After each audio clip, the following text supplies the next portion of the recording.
Good morning दोस्तों। Dictation start होगी 3 second बाद।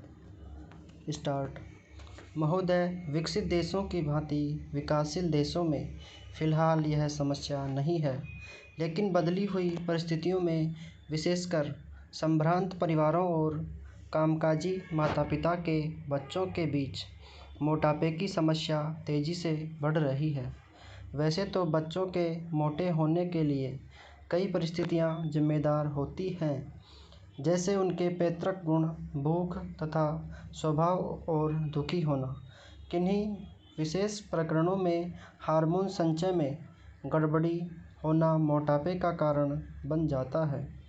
यदि बच्चे के माता-पिता मोटे हैं, तो बच्चे को भी मोटे होने की संभावना बढ़ जाती है।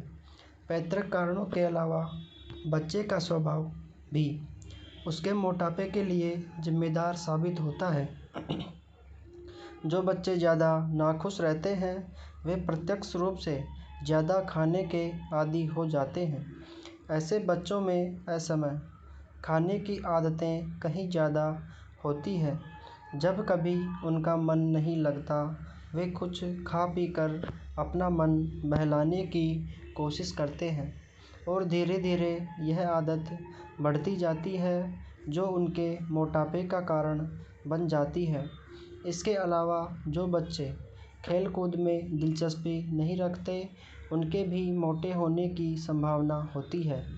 व्यायाम की कमी से शरीर की ऊर्जा चर्बी में परिणत होने लगती है। इन सब परिस्थितियों में मोटापे के आसार बढ़ने लगते हैं। अधिक भूख लगना और अधिक भोजन खाना मोटापे का सबसे बड़ा कारण होता है। नवजात शिशु ही क्यों न हो, उसे आवश्यकता से अधिक दूध पिलाना अवांछनीय है। दूध के स्थान पर ठोस आहार देना कहीं अधिक श्रेयस्कर होता है। जैसे बच्चा बड़ा होता है, उसके खाने पीने में खासकर इस बात का ध्यान रखा जाना चाहिए कि उसमें चर्बी बढ़ाने का कारण बनने वाले खाद्य पदार्थ, खासकर घी, मक्खन और आदि का इस्तेमाल अनुपात से ज़्यादा न होने पाए। करीब 6-7 वर्ष से लेकर 14-15 वर्ष तक की उम्र के बच्चों का शारीरिक विकास अत्यधिक तेज हो जाता है। इस उम्र के दौरान विभिन्न शारीरिक एवं हार्मोन्स परिवर्तनों के कारण बच्चों में मोटापे का खतरा रहता है। मोटापा बच्चों के लिए कई बार अभिशाप बन जाता है। अन्य बच्चे उसे मोटा कहकर चिढ़ाते हैं तथा उसके साथ खेलना पसंद नहीं करते। इस प्रकार दुखी होने और अकेलेपन के कारण स्वयं को सांत्वना देने के लिए बच्चा सामान्य से क्रमशः मोटा ही होता चला जाता है। इतना ही नहीं, यही मोटापा बच्चे के असली आलसी होने का मुख्य कारण बनता है। सामान्य जीवन में वह और बच्चों की तुलना में पहले खेल कूदने में और फिर कई बार पढ़ने लिखने में पिछड़ने लगता है। यही नहीं, बचपन का मोटापा युवावस्था और अधिक उम्र होने पर रोगों का कारण बनता है। मोटापा हृदय रोग, कुछ प्रकार के कैंसर और समय से पहले मौत का प्रमुख कारण बन जाता है। अत्यधिक मोटापा शरीर में चर्बी को जन्म देता है, जिसका असर रक्त की धमनियों और शिराओं पर पड़ने लगता है। भाइयों, आखिरकार एक लंबे अरसे संघर्ष के बाद, जो कि मुख्य रूप से अहिंसात्मक था और जिसका नेतृत्व ऐसे विलक्षण व्यक्ति ने किया जो अहिंसा और सत्य को ईश्वर का पर्याय मानता था, परंतु स्वतंत्रता के किनारे पहुंचने के अंतिम चरण में भारत को खून की नदी में से होकर गुजरना पड़ा। और यह नदी भारतीयों ने ही खोदी थी तथा इसमें भारतीयों का ही खून बह रहा था। अभूतपूर्व पैमाने पर लोगों का निष्क्रमण हुआ। पुरुषों, स्त्रियों, बच्चों, बूढ़ों, बीमारों समेत 1 करोड़ व्यक्ति, जिसके शरीरों से रक्त चूकर भारत की भूमि तक को रंग रहा था। भारत के एक ओर से दूसरी ओर गए उन्होंने अपने पीछे न केवल मकान और ज़मीनें छोड़ी, बल्कि अपने घर के व्यक्तियों के मृत शरीर भी छोड़े। स्वतंत्र भारत के किनारे तक पहुंचने के लिए देश को यह मूल्य चुकाना पड़ा और वह दो प्रभुता संपन्न राष्ट्रों भारत और पाकिस्तान में विभाजित हो गया। यह 15 अगस्त 1947 की बात है।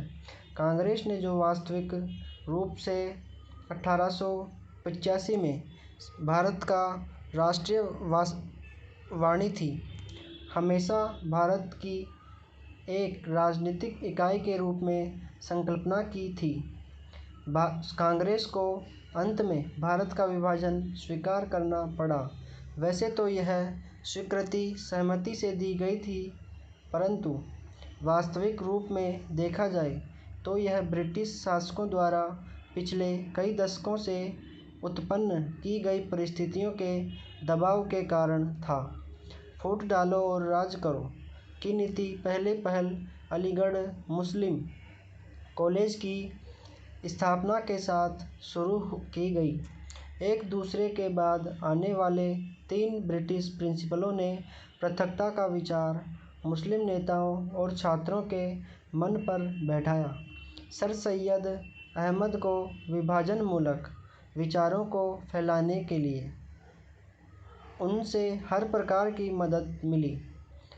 हम यह नहीं कहेंगे कि इसमें हिंदुओं का कोई दोष नहीं था, जो मुसलमानों से सामाजिक स्तर पर अलगाव बनाए रखते थे और आर्थिक दृष्टि से उनका शोषण करते थे। अलीगढ़ कॉलेज के अधिकारियों को अपने उद्देश्य की पूर्ति के लिए उपजाऊ भूमि मिली। यह सब कुछ पिछली शताब्दी के अंतिम वर्षों में हुआ। इन्होंने सोच समझकर राष्ट्रीय मुसलमानों की उपेक्षा करने की नीति अपनाई। 1947 में कांग्रेस के पास विभाजन स्वीकार करने के सिवा कोई विकल्प नहीं था, विशेषकर गंभीर सांप्रदायिक झगड़ों के कारण, जो कि गृह युद्ध का रूप धारण कर रहे थे। जिन्ना ने यह सुझाव भी दिया कि सांप्रदायिक आधार पर आबादी की अदला बदली की जाए। शायद वह बेहतर समाधान होता, क्योंकि इससे शायद वे क्रूर कृत्य न होते जो बहुत लंबे काल तक पड़ोस में रहने वालों के साथ उनके पड़ोसियों ने किए। विभाजन को स्वीकार करते हुए कांग्रेस ने 15 जून 1947 को दिल्ली में एक प्रस्ताव पास किया, जिसमें अंतिम बार भारत की मूलभूत एकता का आग्रह किया गया था। इसमें कहा गया था, पिछली 2 पीढ़ियों के श्रम और बलिदान की नहीं, बल्कि भारत का विस्तृत इतिहास और परंपरा भी इस मूलभूत एकता की साक्षी है। विराम।